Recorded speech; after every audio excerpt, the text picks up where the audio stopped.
I've been leveling up energetically for quite some time now, and I never really understood what was going on with me until recently. And up until this last time, right now, actually, in the middle of our lunar eclipse, am I really understanding kind of this mental fog, but also learning about my body being so hypersensitive to other people's energy, picking up other people's energy, other people's vibration. And I started to understand it and realize it more so at work, because I would go to work and I was fine. I had a great morning, elevated, worked out, had literally the best vibration going in. And then an hour or two into it, all of a sudden I'm feeling angry or I'm feeling upset. My energy is low. I'm just feeling antsy. And I'm like, where's all these things coming from? Like, what is this? Because now I know that I check in with myself and I'm like, this isn't the energy that I came in with. And I also know that nothing had happened around me to make me feel that way or bother me. And so those are the little things that I start to question and I ask myself so that I know if it's my energy that I'm feeling or if I'm picking up other people's energy. And lately I've been so hypersensitive leading up to this lunar eclipse as of like a week or two ago.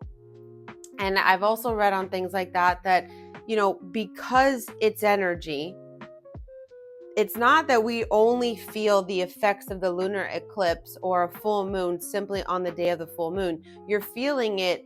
It could be a whole week in advance. I don't know if it's 2 weeks in advance, but I know that depending on how sensitive you are or how open you are to energies, you could be feeling effects of these things, because the more open you are, the more you're allowing in. And since we are made up of energy and all we are is vibration, then if you're connecting to that and you're drawing yourself towards it, you're going to be more receptive to the energies that it's emitting.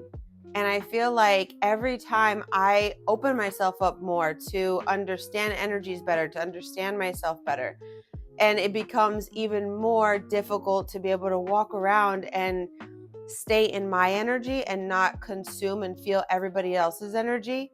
And so I took off a couple of days of work to kind of recoup, come back to me, figure out myself, journal, meditate, and really level up on my energetic field to be able to go back out and control my energy. Because as we already know, we can't control anybody else around us. The only thing that we can control is ourselves, our reactions, our energy field. And so the more receptive we become, the more open we become with our energy, the more we also have to kind of keep ourselves safe.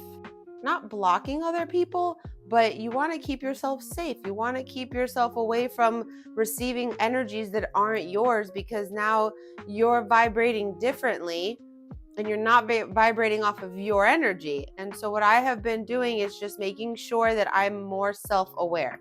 The more self-aware I am, the better that I walk into environments and I'm able to say, okay, this is my energy. I'm going to be more controlled. I'm going to be more clean with what I'm feeling. And if other people are feeling certain ways, that's okay. I don't need to push them away. Naturally, people who are not vibrating on the same level are naturally going to kind of distance themselves from you. And so that's where the self-awareness comes into play, so that you're not feeling bad, you're not feeling guilty, you're not feeling shameful for being in a really positive mindset, a positive energetic field, while others are kind of dealing with things on their own. Because we also can't help somebody if we're in the same vibration as they are. We have to stay in our high vibration and allow people to come and meet you at that high level vibration, where then they can start to understand themselves better and understand the situation they're in. And then from that high vibration, that's where you can start to shift your perspective, shift your dynamic, the way you're thinking, what's going on in your life. And from that high energy, from that high vibration, then you can make better decisions. So being self-aware in these really big energetic moments is the best thing that you can do. So that way you can plan and meditate, journal, do the things that you need to do to build an energetic kind of barrier, an energetic safety net. An energetic safety net is the word that I really want to say, so that you're self-aware and that you're not consuming other people's energy. So being self-aware is huge, and understanding it, and then also allowing things to just be, because I've also been very emotional and irrational and just a lot of things going on. And so when I understand myself so much and I see that I'm having these irrational moments, then that's the moments where I'm like, okay, I shouldn't be out right now. I need to kind of hibernate. I need to connect. I need to listen to what's going on, so that I'm not out in the world fighting with people and, doing things that I can't control my reactions with. And I know that sometimes we don't have that kind of freedom to stay at home and be able to kind of hide away from the world. So in those moments is when you are self-aware. You have to wake up earlier, meditate, take a nice bath, journal, do something that's going to take away the energy from being external to internal, and then you can build that safety net before your entire house wakes up and you know that you have to give energy to your husband and your kids, and then you have to go to work.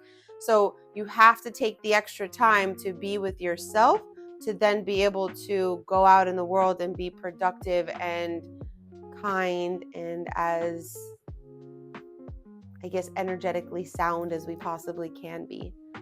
So it's not easy, but it's possible, and self-awareness definitely is the first key to being able to manage all these kinds of weird energies. Love you.